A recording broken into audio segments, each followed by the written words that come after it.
Hi everyone, my name is Gord. Welcome back to Half Acre Adventures. Today we are going to be looking at squash and zucchini plants and making sure that we understand how pollination works, the difference between the male and the female flowers, so that we get nice big harvests of zucchini and squash every season.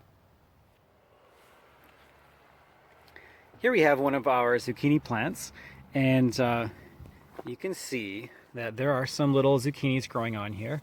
So there's one of them, and you can see that it's kind of going yellow on the end of the zucchini, and that's because it hasn't been pollinated. Get the focus in.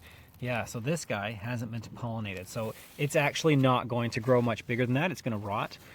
And there's some other ones in here. Yeah, you can see down there.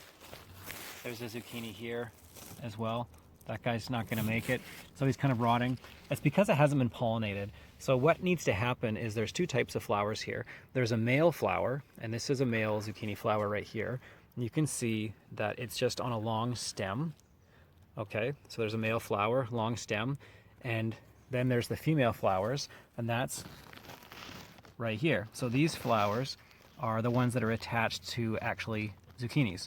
So what needs to happen is that the pollen from the male flower here needs to go into the female flowers here where the zucchinis are. And if that doesn't happen, then the fruit is not going to produce, and it's just going to rot, and you won't have any production. And so what we're going to do is we're actually going to hand pollinate the zucchini with either a Q-tip or a paintbrush, and you just stick it in here and you twirl it around. You make sure you get some pollen on it, and then you put it in the flowers here of the females. All right, so I've just got a little paintbrush here. So what I'm going to do is I'm going to take my brush, I'm going to put it in here. I'm just going to twirl it around. It's kind of hard to do this with one hand and film, but it's going to twirl it around in there. Okay, so I've got some pollen on there, and now that's going to go into the female, and I'm just going to pollinate this flower.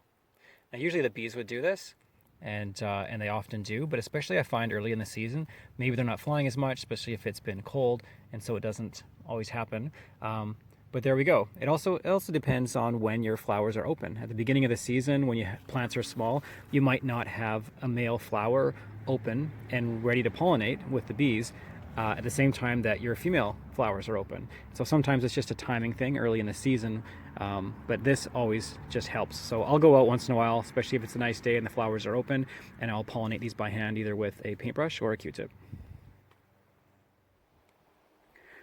All right, here we have our spaghetti squash. In amongst, there's bits of nasturtium and calendula and different things in here from our compost, but this squash works the same way. And I'll show you an example here. These are, so there's a fruit. That was a female flower. There's another one. And here's one with a flower on it still.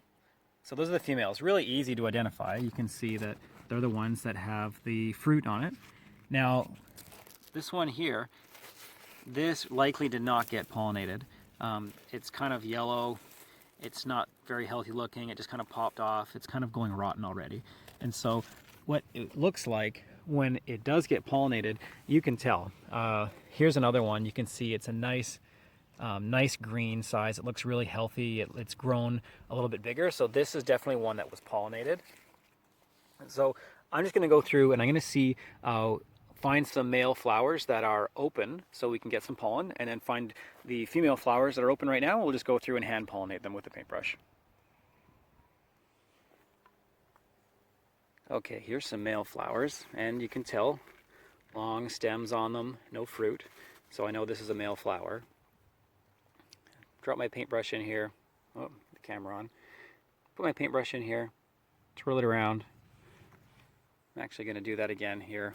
There's another male flower, nice long stem, no fruit. And it looks different on the inside as well, as male and female parts tend to be. So here's some female flowers, and you can tell there's the fruit right there. There's it. So I'm just going to go ahead and do a little bit of happy pollinating. There we go. There's another one over here. And then that hopefully is all we need to make sure that these continue to grow and produce and turn into nice, big, healthy squash.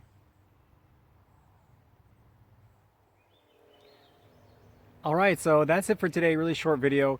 Just a little tip just to make sure that you get those nice, big, healthy fruits on your plants, because there's nothing worse than having a plant that is nice and big and healthy and doesn't really produce what you expect it to. And then lastly, I'll leave you off with this. If you haven't eaten these, they are delicious. So any of the blossoms, any of the flowers, whether it be male or female, from your zucchini patty pans, any of your summer squash, right? Your winter squash. We're growing acorn and spaghetti and a few others, butternut. You can eat all of the flowers. They're delicious. You can throw them on top of a pizza.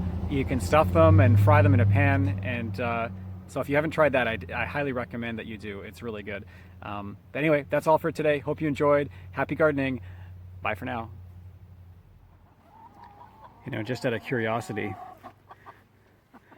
I'll bet you I know who likes these too. What do you guys think? Yeah? No? That's a no. Alrighty. Alright. Here, I know you guys like this. Oh man. If these guys ever got out, they would decimate my garden.